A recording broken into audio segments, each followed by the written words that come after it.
In this drill, we're going to work on creating a proper pre-turn in the instance where we want to loosen up a given turn. So this particular turn that we're looking at here essentially is a pretty open turn, but our goal here is going to be to get a good exit toward the inside without going too wide. So generally speaking, in this turn, one might come down the road here, and then from having come down the road here,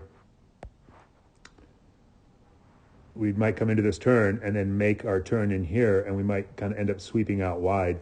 What we're going to work on doing here is doing something a little different and not so intuitive. So we're going to actually come into this skill drill zone here, and we're going to come in and we're going to actually make a powerful pre-turn in the opposite direction of the upcoming turn, and then we're going to make a turn which is going to bring us more toward the inside, an inside exit. So what this is going to allow us to do is to make essentially the bulk of our turn happen in here, as opposed to really, really late out here. Okay, so this is totally changing the dynamic of the turn. Essentially, by making a pre-turn, we're going to be moving off our left foot here and onto our right foot in here. So we'll take a look through this and see what this looks like as I come through.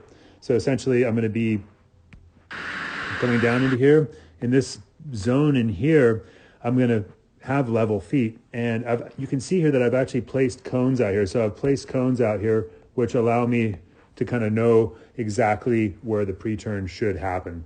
And you can kind of get a feel for where this should happen based on how your skill drill is going. You might find that you have to move these cones around a little bit. Where we make the pre-turn really depends on the speed that we're traveling.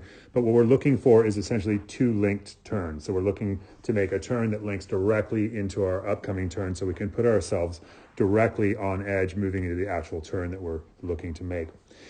In this particular instance coming through here, I'm actually demonstrating right foot forward. So for those of you who are right foot forward, this is how it would be done. It would just be the inverse with the feet if you're a left foot forward rider. So as I'm coming in here, essentially what we're going to see now that I'm demonstrating right foot forward is I'm going to be making a little bit of dipping with my back foot, my left foot, making a bit of a back foot pre-turn and then a front foot turn. So we'll take a look at that here and kind of break that down.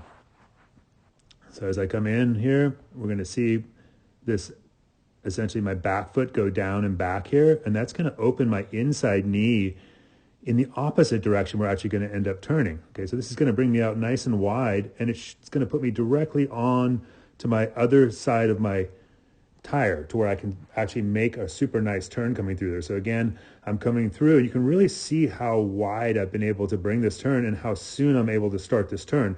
This would actually be impossible to start this turn at this point if I were just going straight down the path. So the fact that I've come out of a pre-turn is what gives me the power to move into my actual turn. And this is going to give me that really nice exit that I'm looking for. So it's going to give me this ability to come through this turn and not drift super wide at the exit of the turn. So it's going to allow me to basically maintain my goal of getting a nice inside exit out of this turn.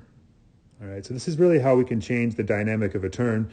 If you've studied switchback turns within the website here, what you're going to see is that with a switchback turn, we're doing the same thing. We're just doing it a little bit later so that our wheels get an offset wheel path. Here, the pre-turn's actually made far enough in advance of the turn that the wheels are on the same line.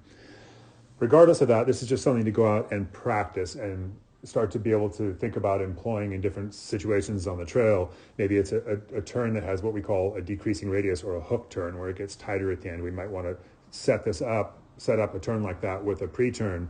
Or maybe it's a situation where we have a 90-degree turn coming up. We might be able to make a pre-turn to allow us to make the actual turn a little bit more efficiently and effectively.